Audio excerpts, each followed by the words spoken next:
ബി.ജെ.പിയുടെ മുൻ പ്രസിഡന്റും ഗോവ ഗവർണറുമായിരുന്ന പി.എസ്. ശ്രീധരൻപിള്ള അദ്ദേഹം തന്ത്രിയെ വീട്ടിൽ പോയി കണ്ടു. അത് ശരിയാണോ സർ? ഞാനത് പറയാം. അതിനു മുമ്പ് 42 ദിവസങ്ങൾക്ക് മുമ്പ് തിരുവനന്തപുരത്തെ ഭരണവുമായി ബന്ധപ്പെട്ട വളരെ പ്രധാനപ്പെട്ടൊരു സ്ഥലം വൈകുന്നേരം ഒരു 6-6:30 മണിയായിട്ടുണ്ട്. അവിടെ ഒരു ഉന്നതതല മീറ്റിംഗ് നടക്കുകയാണ്. പാർട്ടിയുടെ പ്രതിനിധികൾ സർക്കാരുമായി ബന്ധപ്പെട്ട് പ്രധാനപ്പെട്ട കാര്യങ്ങളിൽ സർക്കാരിനെ, മുഖ്യമന്ത്രിയെ ഉപദേശിക്കുന്ന ആളുകൾ ഒക്കെ ചേർന്ന ഒരു യോഗം. 6-7 പേരുണ്ട്. ആ യോഗത്തിൽ ശബരിമല സ്വർണ്ണക്കൊള്ളയാണ് ചർച്ച. അതിനു വേണ്ടിയിട്ട് അത്യുന്നതനായ ഒരാളുടെ നിർദ്ദേശപ്രകാരം അതുവരെയുള്ള പ്രവർത്തനങ്ങൾ, അതായത് പ്രത്യേക അന്വേഷണ സംഘം, ഹൈക്കോടതി നിയോഗിച്ച പ്രത്യേക അന്വേഷണ സംഘത്തിൻ്റെ പ്രവർത്തനങ്ങൾ, ഈ കേസിൻ്റെ ഇതുവരെയുള്ള നടപടിക്രമങ്ങൾ, ഇത് എങ്ങനെയൊക്കെ മുന്നോട്ട് പോയാൽ എങ്ങനെയൊക്കെ ബാധിക്കും എന്ന കാര്യങ്ങൾ വിലയിരുത്താൻ എല്ലാത്തിനും കാരണഭൂതനായി ഭവിക്കുന്ന ഒരാളുടെ നിർദ്ദേശപ്രകാരം മീറ്റിംഗ് ചേർന്നു.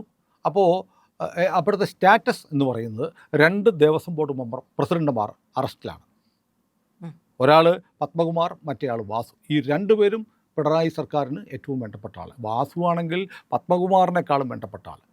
CPM-ൻ്റെ പഞ്ചായത്ത് പ്രസിഡൻ്റായിരുന്നു. അവിടെ നിന്ന് വിജിലൻസ് കോടതിയുടെ അധ്യക്ഷനാക്കി, പ്രസിഡൻ്റാക്കി. പിന്നീട് അവിടെ നിന്ന് ദേവസ്വം കമ്മീഷണറാക്കി. ദേവസ്വം കമ്മീഷണർ സ്ഥാനം കഴിഞ്ഞ ഉടനെ ദേവസ്വം ബോർഡ് ചെയർമാനാക്കി, പ്രസിഡൻ്റാക്കി. അങ്ങനെ മനഃപൂർവ്വം ശബരിമലയിലെ ദേവസ്വം ബോർഡ് പ്രസിഡൻ്റാക്കി, ശബരിമലയുടെ കാര്യങ്ങളിൽ ഇടപെടാൻ വേണ്ടി ദേവസ്വം ബോർഡ് പ്രസിഡൻ്റാക്കി മനഃപൂർവ്വം വളർത്തിക്കൊണ്ടുവന്ന ആളായിരുന്നു വാസു. ചില ആളുകളുടെ താല്പര്യപ്രകാരം, അജണ്ട പ്രകാരമാണ്. അദ്ദേഹം നേരത്തെ സംസ്ഥാനത്തൊരു മന്ത്രിയുടെ പ്രൈവറ്റ് സെക്രട്ടറി ആയിരുന്നു. അവിടെ നിന്ന് മാറ്റിയിട്ടാണ് അദ്ദേഹത്തിനെ ഈ പോസ്റ്റിലേക്ക് കൊണ്ടുവരുന്നത്. അപ്പോൾ വളരെ മുമ്പ് തന്നെ ശബരിമലയെ സംബന്ധിച്ച ചില ആസൂത്രണങ്ങൾ ചിലയിടത്ത് ആരംഭിച്ചിരുന്നു. അതുകൊണ്ടായിരുന്നു മന്ത്രിയുടെ പേഴ്സണൽ സ്റ്റാഫിലെ പ്രധാനിയായിരുന്ന ആളെ നേരെ ശബരിമല കമ്മീഷണറാക്കുന്നത്. അപ്പോൾ ഒരു കൃത്യമായ അജണ്ടയുടെ ഭാഗമാണ്. അങ്ങനെ ഉള്ള ആളുകൾ ജയിലിൽ കിടക്കുന്നു. മാത്രമല്ല, കടകംപള്ളി സുരേന്ദ്രൻ എന്ന ദേവസ്വം മന്ത്രി ഏതു നിമിഷവും അറസ്റ്റിലായേക്കുമെന്നുള്ള വാർത്തകൾ ആകെ പരക്കുന്നു. കാരണം എല്ലാ തെളിവുകളും അദ്ദേഹത്തിനെതിരാണ്. കാരണം ദേവസ്വം ബോർഡിൻ്റെ നടപടികളൊക്കെ അംഗീകരിച്ചു തുല്യം ചാർത്തി കൊടുക്കുന്ന കടകംപള്ളി സുരേന്ദ്രൻ. അതുകൊണ്ട് ദേവസ്വം ബോർഡ് അംഗങ്ങളും ദേവസ്വം ബോർഡ് പ്രസിഡന്റുമാരും പ്രതി ആയിട്ടുണ്ടെങ്കിൽ സ്വാഭാവികമായും കടകംപള്ളിയും അറസ്റ്റാവും.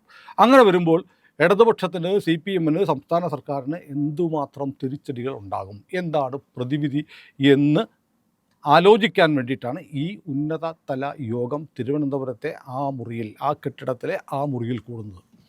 അപ്പോൾ സ്ഥിതി അതീവ ഗുരുതരമാണ്. ഇതിൽ നിന്ന് ഊരിപ്പോരാൻ മാർഗ്ഗമില്ല. കാരണം SIT ആണ് അന്വേഷിക്കുന്നത്. SIT സ്റ്റേറ്റ് പോലീസിൻ്റെ കീഴിലാണ്, DGP-യുടെ കീഴിലാണ്, അല്ലെങ്കിൽ ആഭ്യന്തര വകുപ്പിൻ്റെ കീഴിലാണെന്നൊക്കെ പറഞ്ഞാലും അതിൽ നേരിട്ട് ഇടപെടാൻ ഹൈക്കോടതി ഡിവിഷൻ ബെഞ്ചുണ്ട്. ഹൈക്കോടതി ഡിവിഷൻ ബെഞ്ചുണ്ടെന്ന് മാത്രമല്ല, ഹൈക്കോടതിയിൽ ഒരു സിംഗിൾ ജഡ്ജി, ജസ്റ്റിസ് ബദറുദ്ദീൻ എന്ന് പറയുന്ന ജഡ്ജി ഒരു തരത്തിലും ഇരിക്കെ പ്രതി കൊടുക്കുന്നില്ല. പ്രതികളുടെ ജാമ്യമൊക്കെ ആയിട്ടങ്ങ് ചെല്ലുമ്പോഴത്തേക്ക് വാരി അലക്കുകയാണ്. അതുമാത്രമല്ല, സുപ്രീം കോടതിയിൽ പോയിട്ടും തിരിച്ചടികൾ ഉണ്ടാകുന്നു. ഈ സാഹചര്യത്തിൽ എന്താണ് വഴി? അപ്പോൾ പ്രത്യേകിച്ച് ഒന്നും പറയാനില്ലാതെ ആകെ സ്തംഭിച്ച് നിൽക്കുമ്പോഴാണ് ആ മുറിയിലെ ടെലഫോൺ ശബ്ദിക്കുന്നത്. ഇത് കൃത്യമായി ആ യോഗത്തിൽ പങ്കെടുത്ത ഒരാൾ, എനിക്ക് വളരെ അടുപ്പമുള്ള മറ്റൊരാളോട് പറഞ്ഞ വസ്തുതകളുടെ അടിസ്ഥാനത്തിലാണ് ഞാൻ പറയുന്നത്. ഫോൺ ബെല്ലടിക്കുന്നു. ഫോണിൽ ലാൻഡ് ഫോണാണോ മൊബൈൽ ഫോണായിരിക്കാം.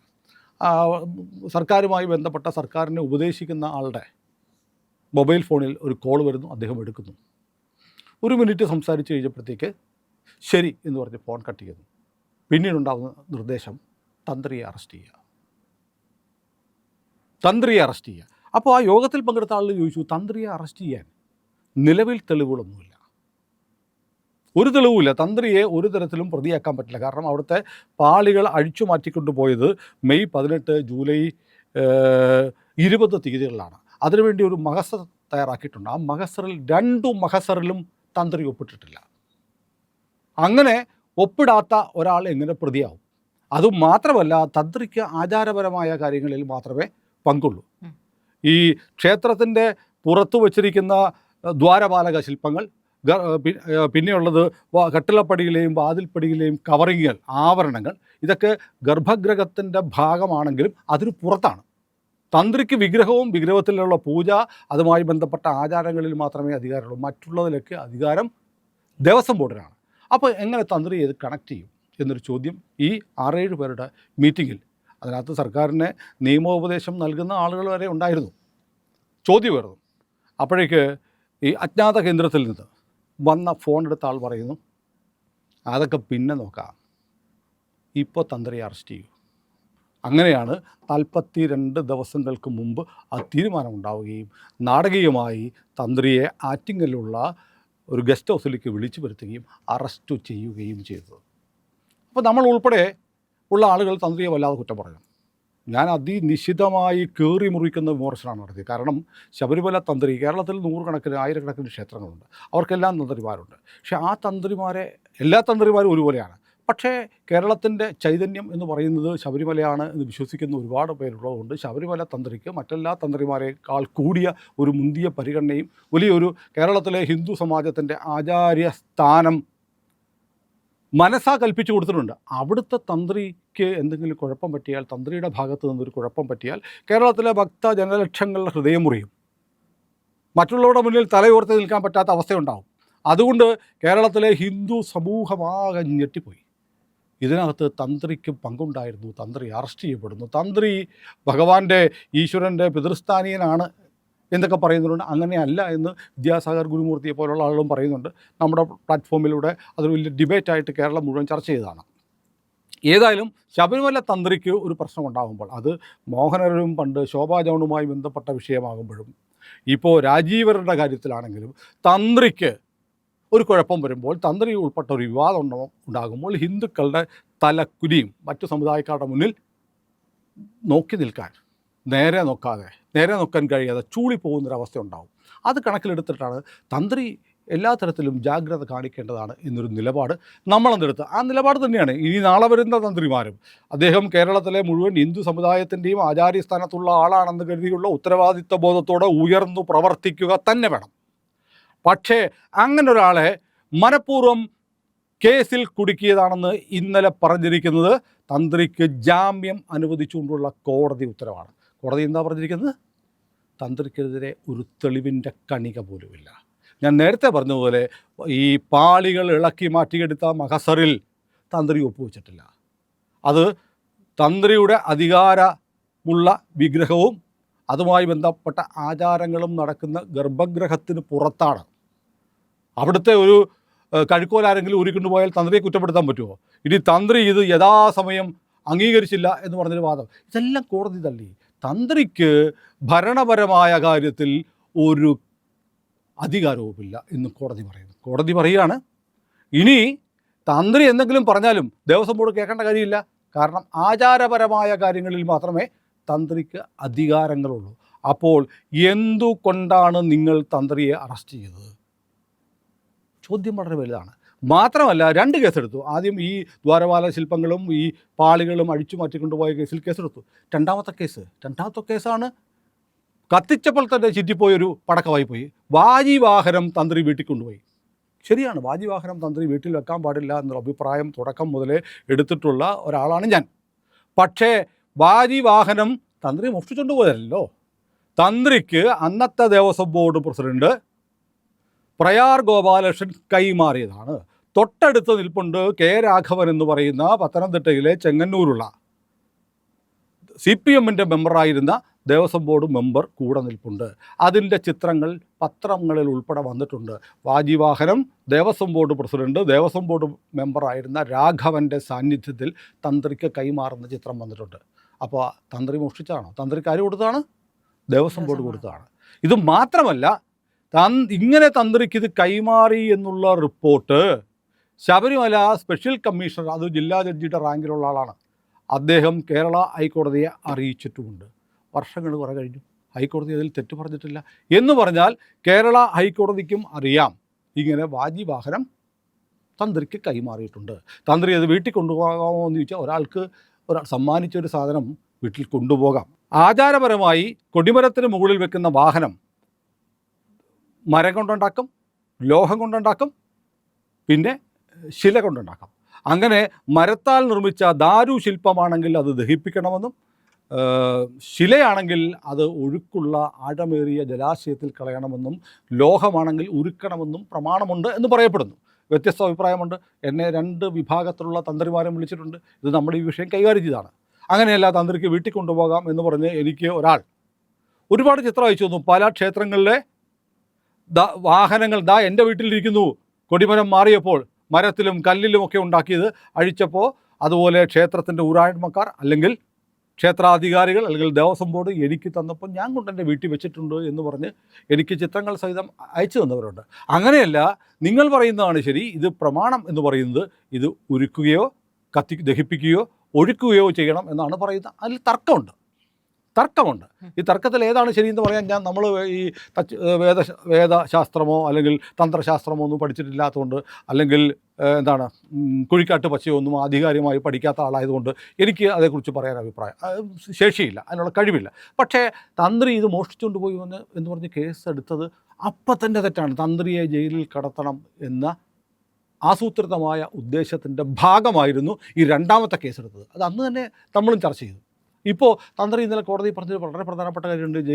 ജയിലിൽ ബെയിൽ ആപ്ലിക്കേഷൻ വന്നപ്പോൾ തന്ത്രി പറഞ്ഞു, എന്നോട് ഈ സർക്കാരിലെ പലർക്കും, പോലീസ് ഉദ്യോഗസ്ഥന്മാർ ഉൾപ്പെടെ ഉള്ളവർക്ക് എന്നോട് ദേഷ്യമാണ്. കാരണം ശബരിമലയിൽ യുവതീ പ്രവേശനത്തിൻ്റെ പേരിൽ ആചാരലംഘനം നടന്ന സമയത്ത് ഞാൻ അതിനെതിരെ നിലപാടെടുത്തു. ഓർക്കുന്നില്ലേ? ശബരിമലയിലെ ശാന്തിക്കാരുൾപ്പെടെയുള്ളവർ എല്ലാവരും ശ്രീകോവിലിൻ്റെ പുറത്ത് വന്ന് നിരന്നിരുന്ന് ശരണം വിളിച്ചു, ഞങ്ങൾ ഇത് ബഹിഷ്കരിക്കുമെന്ന് പറഞ്ഞു. അങ്ങനെ വലിയൊരു സെറ്റ് ബാക്ക് എന്ന് സർക്കാരിനും ഇടതുപക്ഷത്തിനും ഉണ്ടാക്കിയെടുക്കാൻ നേതൃത്വം കൊടുത്ത ആളാണ് കണ്ഠരര് രാജീവർ. അതിൻ്റെ പക വീട്ടിയതാണ് സർക്കാർ, പോലീസുകാർ ഒക്കെ അടങ്ങുന്ന ഒരു സംഘം എങ്ങനെയെങ്കിലും എന്നെ പൂട്ടാൻ പക വീട്ടിയതാണ് എന്ന് തന്ത്രി കോടതിയിൽ പറഞ്ഞിരുന്നു. കോടതി അത് മുഖവിലക്കെടുത്തു. കാരണം ഇദ്ദേഹത്തെ ബന്ധിപ്പിക്കാൻ, അറസ്റ്റ് ചെയ്യാൻ പാകുന്ന ഒരു തെളിവെന്നല്ല, തെളിവിൻ്റെ കണിക പോലുമില്ല എന്നാണ് കോടതി അസന്നിഗ്ധമായി പറഞ്ഞത്. അതായത് കോടതി ജാമ്യം കൊടുത്തിട്ട് ഈ കേസ് തന്നെ നള്ളിഫൈ ചെയ്യുന്ന തരത്തിലുള്ള ഒരു ഉത്തരവാണ് ഇന്നലെ ഇറക്കിയത്. ഇനി തീർന്നില്ല. എന്തിനാണ് അന്ന് ഉന്നതതല യോഗം ചേർന്ന് തന്ത്രിയെ അങ്ങോട്ട് അറസ്റ്റ് ചെയ്യുമെന്ന് പറഞ്ഞത്? ഇതിനാണ്. കാരണം തന്ത്രിയെ അറസ്റ്റ് ചെയ്തതോടുകൂടി ഈ സമരത്തിൻ്റെ മൊമെൻറ്റം അങ്ങ് മാറും. ഹിന്ദുക്കൾക്ക് സർക്കാരിനെതിരെ ആക്രമണ സ്വഭാവത്തോടു കൂടിയ ഒരു പ്രതിരോധമുണ്ടായിരുന്നത്, ഒരു സ്വഭാവം ഉണ്ടായിരുന്നു, ഒന്ന് തണുക്കും, ഇവരൊന്ന് സെൽഫ് ഡിഫെൻസിലാവും. സത്യത്തിൽ സംഭവിച്ചു. തന്ത്രി അറസ്റ്റ് ചെയ്തതോടുകൂടി ഒരുമാതിരിപ്പെട്ട ആളുകൾക്ക് പിന്നെ മിണ്ടാട്ടമില്ലാതെ. അപ്പോൾ ഒരു മനുഷ്യനെ, ഒരു സമുദായത്തിൻ്റെ, ഒരു സമൂഹത്തിൻ്റെ ആചാര്യസ്ഥാനത്തുള്ള ആളെ കേസിൽ കുടുക്കിയിട്ടാണെങ്കിലും സർക്കാരിന് രക്ഷപ്പെടണം, പാർട്ടിക്ക് രക്ഷപ്പെടണം, അമ്പലക്കൊള്ളക്കാരെ രക്ഷപ്പെടുത്തണം എന്നുള്ള ഗൂഢാലോചനയുടെ ഭാഗമായിട്ടാണ് തന്ത്രിയെ 41 ദിവസം ജയിലിൽ അടച്ചതെന്ന് ഈ കോടതിയുടെ ജാമ്യ ഉത്തരവിലെ പരാമർശങ്ങൾ കാണുമ്പോൾ നമുക്ക് ബോധ്യമാവുന്നുണ്ട്. അതും പറയണം. തന്ത്രിയെ കുറ്റം പറഞ്ഞ് നമ്മൾ തന്ത്രിക്ക് അനുകൂലമായി നീതിപീഠം വിധി എഴുതുമ്പോൾ അത് ഉറപ്പായും പറയണം. തന്ത്രിക്ക് എതിരെ ഇപ്പോൾ നിലവിൽ ഒരു കുറ്റകൃത്യവും ചാർത്താൻ പറ്റില്ലെന്ന് നാട്ടിലെ നിയമ സംവിധാനം പറഞ്ഞു കഴിയുമ്പോൾ ശ്രീധരൻപിള്ളയ്ക്ക് അവിടെ പോയാൽ എന്താ? ഇന്ത്യ ലൈവിൽ നമുക്ക് തന്ത്രിക്ക് അനുകൂലമായ ഒരു വീഡിയോ ചെയ്താൽ എന്താ? ചെയ്യണം, ഉറപ്പായിട്ടും ചെയ്യണം. തന്ത്രിയെ സംരക്ഷിക്കേണ്ടത് തന്ത്രിയുടെ ഭാഗത്ത് മനസ്സറിഞ്ഞോ മനസ്സാ വാചാ കർമ്മണ തന്ത്രി ഈ കാര്യത്തിൽ ഒന്നും ചെയ്തിട്ടില്ല എന്ന് പറഞ്ഞിരിക്കുന്ന നീതിപീഠമാണ്. അപ്പോൾ ഹിന്ദു സമാജത്തിലെ ഒരാചാര്യനെ അനാവശ്യമായി 41 ദിവസം ജയിലിലടച്ച മാർക്സിസ്റ്റ് ഗുണ്ടായിസത്തിനെതിരെ, മാർക്സിസ്റ്റ് പകയ്ക്കെതിരെ നമ്മൾ ശബ്ദിക്കേണ്ടിയിരിക്കുന്നു. ആ ശബ്ദിക്കലിൻ്റെ ഭാഗമായിട്ടാണ് ശ്രീധരൻപിള്ള അവിടെ പോയിരിക്കുന്നത്. അതിനെ സർവാത്മന കേരളത്തിലെ ഹിന്ദുമത വിശ്വാസികൾ പിന്തുണയ്ക്കുകയാണ് വേണ്ടത്. ശബരിമല തകർത്തിട്ടായാലും ഞങ്ങൾ കള്ളന്മാരെ രക്ഷിക്കും എന്നുള്ള പിണറായി സർക്കാരിൻ്റെ മറ്റൊരു ഹിന്ദു വിരുദ്ധ ഹിന്ദു വേട്ടയുടെ ഭാഗമായിട്ടാണ് തന്ത്രി ജയിലിലടയ്ക്കപ്പെട്ടതെന്ന് ഇപ്പോൾ കോടതി പറഞ്ഞിരിക്കുന്നു. പരസ്യമായിട്ടല്ലെങ്കിലും പ്രത്യക്ഷമായിട്ടല്ലെങ്കിലും പരോക്ഷമായി നമുക്കങ്ങനെ വായിച്ചെടുക്കാം. അപ്പോൾ തന്ത്രിയെ ബലിയാടാക്കി കടകംപള്ളിയെ രക്ഷിക്കാൻ പിണറായിക്ക് രക്ഷപ്പെടാനാണ് നോക്കിയത്. പക്ഷേ അയ്യപ്പൻ വിടുന്നില്ലല്ലോ. അയ്യപ്പൻ വിടുന്നില്ല എന്ന് പറഞ്ഞാൽ പിന്നെ തുടരെ വന്നുകൊണ്ടിരിക്കുകയല്ലേ. അയ്യപ്പ സംഗമത്തിൻ്റെ പേരിൽ ഇപ്പോൾ അടുത്ത വിവാദം വരുന്നു. IIIC എന്ന് പറയുന്ന ഊരാളുങ്കലിൻ്റെ ഒരു സ്ഥാപനം ഇവിടെയുണ്ട്, നീണ്ടകരയ്ക്ക് അടുത്തുണ്ട്. അത് ഇവിടുന്ന് നമ്മൾ എറണാകുളത്ത് നിന്ന് പോകുമ്പോൾ തിരുവനന്തപുരത്തേക്ക് MC റോഡ് വഴി പോകുമ്പോൾ വലതുവശത്ത് കാണാം വലിയ ഒരു പഞ്ചനക്ഷത്ര ഹോട്ടൽ പോലെ ഉണ്ടാക്കിയിരിക്കുന്ന. ഞാനവിടെ പോയിട്ടുണ്ട്. ആ സ്ഥാപനം എനിക്കറിയാം. സ്ഥാപനത്തിൻ്റെ ഉത്തരവാദിത്തപ്പെട്ട ആളുകളായിട്ടൊക്കെ എനിക്ക് വ്യക്തിപരമായ സൗഹൃദമുണ്ട്.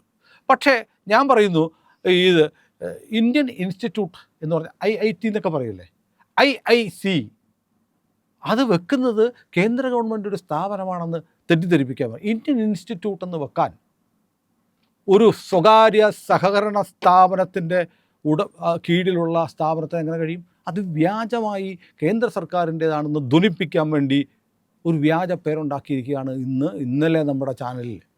വിശ്വ ഹിന്ദു പരിഷത്തിൻ്റെ സംസ്ഥാന ജനറൽ സെക്രട്ടറി അനിൽ വിളയിൽ ഒരു വീഡിയോയിൽ വന്ന് പറഞ്ഞു. ആ വീഡിയോ എത്ര പേര് ശ്രദ്ധിച്ചു എന്ന് എനിക്കറിയാം. മൊത്തത്തിൽ തട്ടിപ്പാണ്, ഉഡായിപ്പാണ്. ആ ഉഡായിപ്പും കൊള്ളയും ഒക്കെ നടത്തിയിട്ട് അതിൽ നിന്ന് രക്ഷപ്പെടുത്താൻ വേണ്ടി ശബരിമലയിലെ അയ്യപ്പൻ്റെ ഏറ്റവും അടുത്ത ആൾ എന്ന് പറയാവുന്ന, അയ്യപ്പനോട് ചേർന്ന് നിൽക്കുന്ന തന്ത്രിയെ കുരുക്കി അതിൽ നിന്ന് രക്ഷപ്പെടാനാണ് പിണറായി ശ്രമിച്ചതെന്ന് പകൽ പോലെ വ്യക്തമാണ്. ഏതായാലും കേരളത്തിലെ ഹിന്ദുക്കൾ അറിയേണ്ട ഒരു കാര്യമുണ്ട്. ഹിന്ദുക്കളുടെ നേരെയാണ് ഇത് ചെയ്യുന്നത്. അതേസമയം ഒരു ക്രൈസ്തവ സമുദായത്തിൽപ്പെട്ട ഒരാളാണെങ്കിൽ ഫ്രാങ്കോയുടെ കാര്യം തന്നെ നോക്കൂ. എവിടെ അറസ്റ്റ് ചെയ്തു? അറസ്റ്റ് ഉണ്ടായോ? ഇല്ലല്ലോ. പോലീസ് നടപടിയെടുത്ത് കേരളത്തിലെ എത്ര ഇതര മതസ്ഥരായ എത്ര പേർക്കെതിരെ ആരോപണങ്ങളുണ്ടായി. ഇങ്ങനെ അവരുടെ ഒരു പരമാചാര്യ സ്ഥാനത്തിരിക്കുന്ന ഒരാളെ ഒരു തെളിവുമില്ലെന്ന് കോടതി പറഞ്ഞിട്ട് കണ്ടെത്തിയ അവസ്ഥയിൽ ഫാബ്രിക്കേറ്റഡ് ആയിട്ട് ഡെലിബറേറ്റായി ഒരു കേസിട്ട് FIR ഇട്ട് അറസ്റ്റ് ചെയ്ത് 41 ദിവസം ജയിലടയ്ക്കാൻ ഹിന്ദുക്കളുടെ ഒരു ആചാര്യനെ അല്ലാതെ വേറെ ആരെങ്കിലും തൊടാൻ പിണറായി തയ്യാറാമോ? മാർക്സിസ്റ്റുകൾ തയ്യാറാമോ? ഈ ചോദ്യം നമ്മൾ ഉയർത്തണം. തെരഞ്ഞെടുപ്പിൻ്റെ കാലത്ത് ഉറപ്പായും തന്ത്രിയുടെ ശാപം, ബ്രാഹ്മണ ശാപം എന്ന് പറഞ്ഞൊരു ശാപം ഉണ്ടെന്ന് വിശ്വസിക്കുന്ന ആളാണ് ഞാൻ. പിണറായി വിജയൻ മനസ്സിലാക്കണം, ഈ പാർട്ടി ഇത് അനുഭവിച്ചിട്ടേ പോവുകയുള്ളൂ. പ്രിയപ്പെട്ട പ്രേക്ഷകരെ, ഇന്ത്യ ലൈവ് ചാനലിന് നിങ്ങളുടെ സഹായം ആവശ്യമുണ്ട്. സഹായം വേണ്ടത് വളരെ നിസ്സാരമായൊരു സഹായമാണ്. നിങ്ങൾ നമ്മുടെ ചാനലിലെ വീഡിയോ കാണുമ്പോൾ ഇന്ത്യ ലൈവ് എന്നുള്ളതിൻ്റെ IND എന്നുള്ള ആ ലോഗോയിലൊന്ന് വിരലമർത്തിയാൽ അത് സബ്സ്ക്രൈബ് ചെയ്യാനുള്ളൊരു ബാർ തെളിഞ്ഞു വരും. അതിലൊന്ന് വിരലമർത്തി നമ്മുടെ ചാനൽ സബ്സ്ക്രൈബ് ചെയ്ത് ആ ബെൽ ബട്ടൺ കൂടി ഒന്ന് അമർത്തണം. ദയവായി നിങ്ങളുടെ സഹായം ഇന്ത്യ ലൈവിന് തുടർന്നും ഉണ്ടാവണമെന്ന് അഭ്യർത്ഥിക്കുന്നു.